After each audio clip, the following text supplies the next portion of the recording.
हम सब ने अपने सामने बहुत सारे एक्सपीरियंसेस हर एक ने अपनी लाइफ में देखे होंगे। कुछ लोग होते हैं जिनको जस्ट 100 फीवर होता है, अभी 100 पूरा पहुंचा भी नहीं होता एक्चुअली थर्मामीटर पे, लेकिन उनको पता चल जाता है कि वो बीमार है और वो कहते हैं हाय मैं बीमार हूँ, हाय मैं बीमार हूँ। शरीर ज्यादा बीमार नहीं है लेकिन सफरिंग बहुत हो रही है, मन बड़ा दुखी है, परेशान है, हताश है, पूरे घर को उठा लेंगे, हाय मैं बीमार हूँ, तुमको पता नहीं मैं बीमार हूँ, मेरा कोई ध्यान नहीं रख रहा, मुझे कोई पूछ।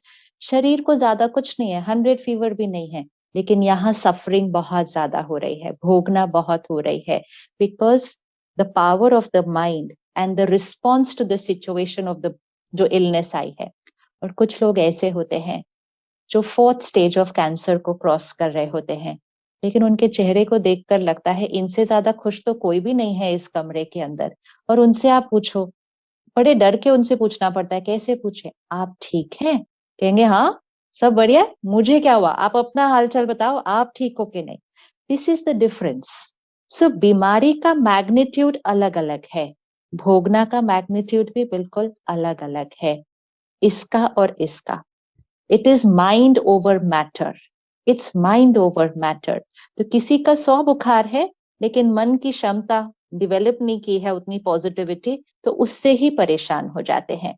और किसी का बहुत एडवांस स्टेज ऑफ कैंसर है, किसी को तो ये भी पता है कि वो ठीक नहीं हो सकते हैं, लेकिन वो बहुत खुश है, वो अपने उन लास्ट दिनों को भी बहुत खुशी से मौज में एंजॉय कर रहे हैं कि उनको देखकर कोई बोल भी नहीं सकता कि इनको कोई बीमारी है।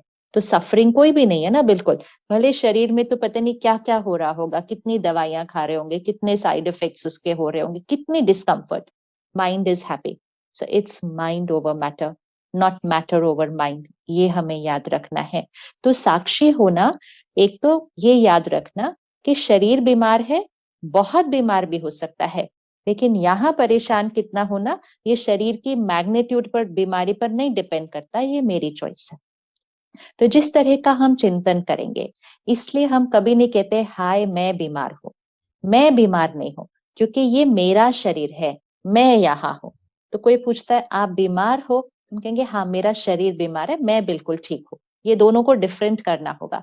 नेवर से मैं बीमार हूं, मैं नहीं बीमार, मैं नहीं बीमार, मेरा शरीर बीमार है। इट्स लाइक अगर मेरी ये साड़ी फट जाए तो मैं थोड़ी कहूंगी मैं फट गई, मेरी साड़ी फट गई, आई बी फाइन, मेरी साड़ी फट गई, अभी ठीक कर लेंगे इसको।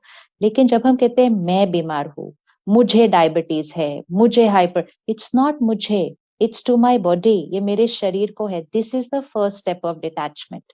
एंड जब वो स्थिति में देखकर हम इस शरीर को देखते भी हैं, उसका इलाज भी हो रहा है, और यहाँ से हम परमात्मा से कनेक्ट हो जाते हैं और वो शक्ति को अपने अंदर भरते हैं, और वो शक्ति हम बॉडी को दे रहे हैं, भले शरीर में बहुत ऊपर नीचे हो रहा हो।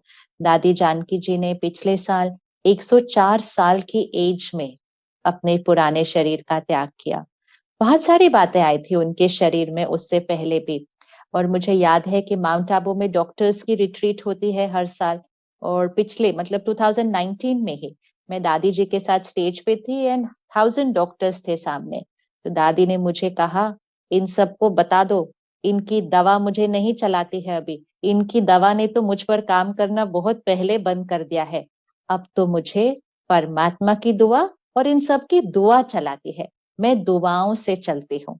So the mind here was so positive that even when medical science said कि उनका शरीर अब नहीं चल सकता, तो इन 2019 वो यूएस गए, वो लंदन गए, वो मिडिल ईस्ट गए, और फिर वो इंडिया में इतना सब ट्रैवल करके आए, जबकि रोज रात को डॉक्टर कहते कल सुबह का प्रोग्राम कैंसिल कर दो, कहती थी हाँ हाँ ठीक है ठीक है, and next morning she would be ready before everybody else. So you know the mind and the body, अगर माइंड उस ईश्वरीय शक्ति से जुड़ा रहे और खुद हमेशा सकारात्मक रहे, तो शरीर के इलाज करवाते रहो, ये खुश रहेगा तो ये जल्दी भी ठीक हो जाएगा। So it's just practice. But इसको हम ऐसा डिटैचमेंट मतलब ऐसे फोर्सफुली नहीं कर सकते, हम इसको एनर्जाइज करते हैं। जैसे सिचुएशंस का अफेक्ट हम पर नहीं होता, हम स्टेबल रहते हैं, ऐसे शरीर की बीमारी का भी अफेक्ट मन पर नहीं होगा, हम स्टेबल रहकर उसका इलाज करवाएंगे। So it's only about energizing the soul.